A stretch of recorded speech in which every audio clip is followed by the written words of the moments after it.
Welcome to the Ting Startup Guide for the Kyocera Brio candy bar messaging phone. What sets this one apart is the full QWERTY keyboard that's perfect for the heavy texting set.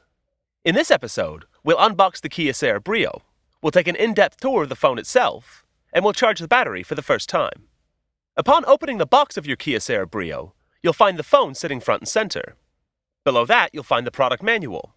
Then you'll see the battery and the plug-in travel charger.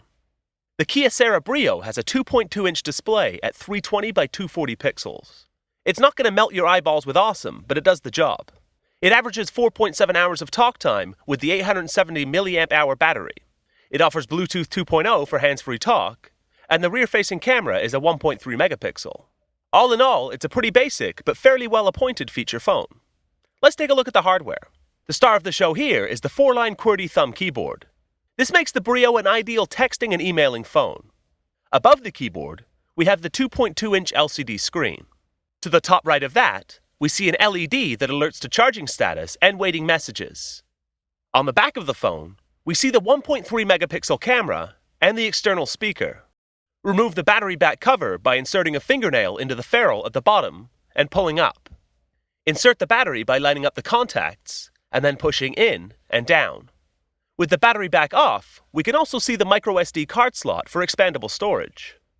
Replace the battery back cover by inserting the notches at the top and then pushing down on the bottom to seat it. On the left-hand side of the phone, we see the volume up and down rocker. Just below that, we have a dedicated camera button, which we'll look at in the camera episode of this Ting Startup Guide. Near the bottom of the phone, we find the micro USB port, which we'll use to charge the phone. With the included charger plugged into an electrical outlet, insert the smaller end into the Brio. You'll see the indicator LED on the front of the phone light up to indicate we're charging. On the top of the Kyocera Brio, we find a 2.5mm headphone jack. We apologize for the fact this isn't a standard 3.5mm. Unfortunately though, Kyocera didn't ask for our input in the initial design stage. That's the grand tour. Be sure to check out the other episodes in this Ting Startup Guide for the Kyocera Brio feature phone.